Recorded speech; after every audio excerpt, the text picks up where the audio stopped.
3-4 দিন ননদের বাড়ি এসে এত বেশি আনন্দ করতেছি যা কি আর বলবো। সকাল সকাল প্রতিদিনই হাঁটতে বের হয়ে তরতাজা বাজার সদাই করি আর খাই, অনেক বেশি ভালো লাগে। তো আজকে আমার ননদের বাড়ির মোড়ে আসলাম বাজারে।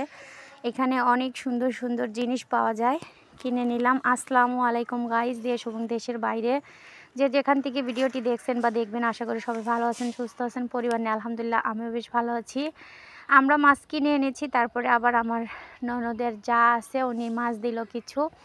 এখন সবগুলো মাছ রান্না করব, আর দুপুরে রান্না করব এখানে বোয়াল মাছ ভুনা, আর ওই গুঁড়া মাছগুলা চচ্চড়ি, আর যে মাছগুলো আমরা কিনে আনছি ওগুলা ভাজা করব। তো আমি আসার পর থেকে আমি রান্নাটা করি। আমার ননদ বলতেছে, ভাবি আপনার হাতে রান্না আমার অনেক বেশি ভালো লাগে। তো ভাইয়াও আমাদের হাতে রান্না পছন্দ করে না করে, তো আপনি রান্না করেন। তার কারণে আমি রান্নাগুলো করতেছি আর তোমাদের সাথে শেয়ার করি কি কি খাই, কি কি রান্না করলাম খাইলাম দেশে এসে। যেহেতু তোমরা আমার ফ্যামিলি, তোমাদের সাথে আমার শেয়ার করতে অনেক বেশি ভালো লাগে, তাই শেয়ার করতেছি। তো বোয়াল মাছের তরকারি হয়ে গেছে, এখন ধনিয়া পাতা দিয়ে নামিয়ে নিব।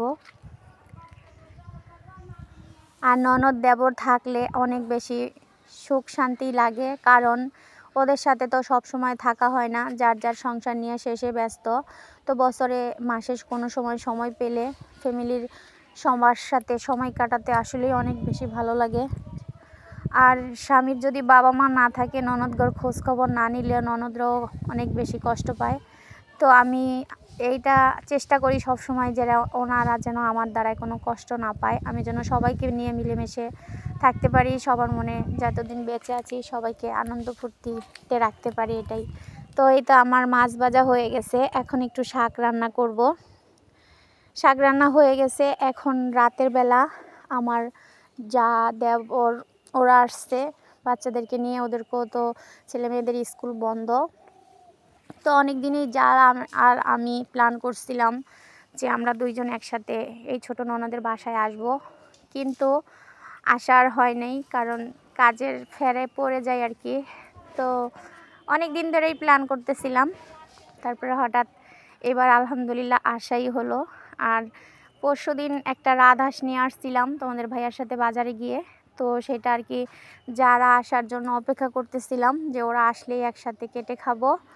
তো আমার দেবরের ব্যবসার একটু চাপ ছিল, এই কারণে আমি 2 দিন আগে আসছি, আর যা 2 দিন পরে আসছে। তো আজকে সেই রাজহাঁসটা ওরা আসার পরে এই তো রান্না করলাম।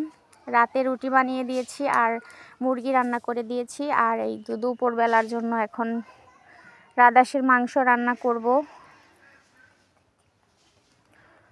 তো এই তো কেটে বেছে পরিষ্কার করে এখন রান্নাটা বসিয়ে দিলাম।